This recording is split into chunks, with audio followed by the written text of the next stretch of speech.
Hi, that's really cool here. Okay, today I'm going to talk about China, ASEAN, and GCC summit. So, uh, I believe this is one of the big events that happens between China, South Asia, and the Middle East, right?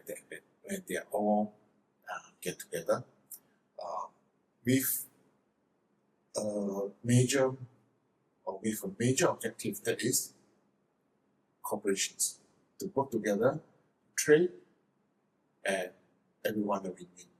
So, how does it work? GCC, which is the Middle East oil producing countries, Malaysia, and China. How does this go? Okay, the Middle East, oil supply. China, huge oil producer. Malaysia, perfect spot, or rather, Malaysia wants to be the middleman between this, between the seller and the buyer, and from there, hopefully, Malaysia and Prime Minister Anwar, I believe he hopes to use these corporations as a start to boost Malaysian economy and also to restructure the Malaysian economy. Now, this is just a start, okay? And I believe ASEAN's other members, how should I say, more cooperation between China and the other ASEAN members will come, definitely will come. Why do they do this at a time when the US and China has this huge trade war or tariffs, what we call that? Because now they want the ASEAN countries, as well as other parts of the world, East Africa, Europe, they want to have a balance. I think the US tariffs war against the whole world is a wake-up call for them, for ASEAN, for Africa, Latin America, Europe.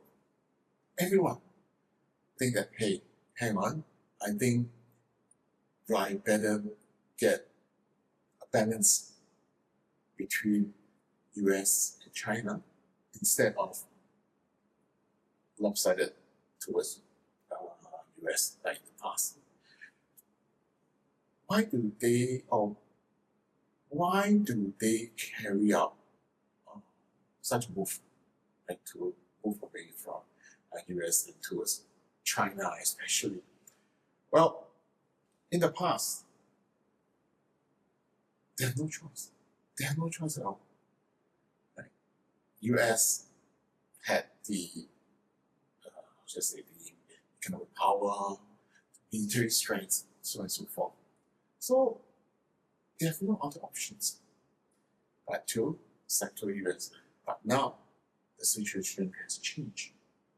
China, in terms of military, in terms of economy, in terms of technology, it can compete with the US. So now everyone has a choice, or everyone else has a choice. From a foreign policy perspective, it's not wise to put all your foreign policy eggs in one basket, right? It's better to spread it out. Risk diversification. Now, they have a choice now, China. So that's why you can see a lot of countries, especially after the President Trump launched a global trade war against everyone. Airlines or ally countries, they like countries they don't like, right? So now it's a wake-up call for everyone. So now everyone would think that, well, I guess it's better for me to take this opportunity to spread my foreign policy eggs in many baskets, not just one basket. Think for China, right? Other than the trade cooperation, the trade flows in terms of the infrastructure benefits for the ASEAN countries, and then we have better, closer foreign policy relations between China and the ASEAN countries. So what are the benefits that China will get? Now we have to look at, from the ASEAN perspective, right? This bigger brother that we can rely on. But what are the things that China can get by getting closer with ASEAN countries? The sea, ship cargoes. At this moment, Strait of Malacca is one of, if not the busiest, is one of the busiest strait or waterways in the world. Cargo ships whatsoever on passage through Strait of Malacca.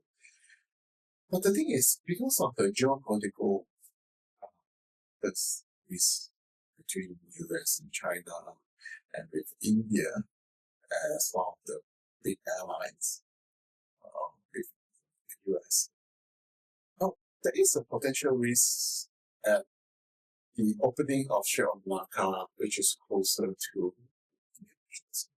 So, no one wants their country's ships, after going through the Strait of Malacca, they reach at the opening near the Indian Ocean.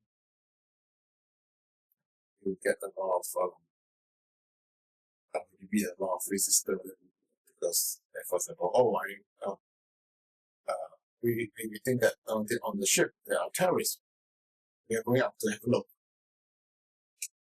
That will be big trouble. Right? So nobody wants that. So China will have to think of a way, plan B. Where else can Chinese ships, be Russian ships, military ships? The other way would be, at least I think based on analysis on the map, can go itself like you cut down, you go through, you turn at Singapore, you go through the Strait of Malacca. You can go itself, make the turn at Singapore, you can go down to Sumatra and Java. That is an opening, right?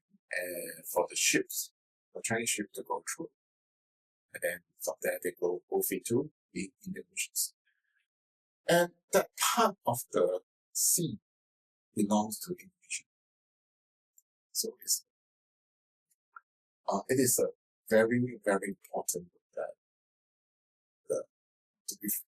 to be frank, to have a close and good relationship with ASEAN countries, especially Indonesia, is very important for China's plan. So, in a nutshell, take my word for it, there will be more cooperations between ASEAN and China, or especially in terms of the raw materials, right?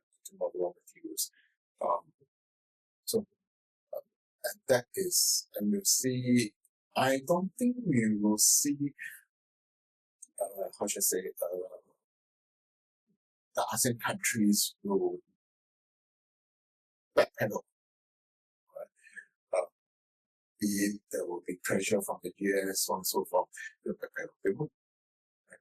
Now they think that this is where they should go.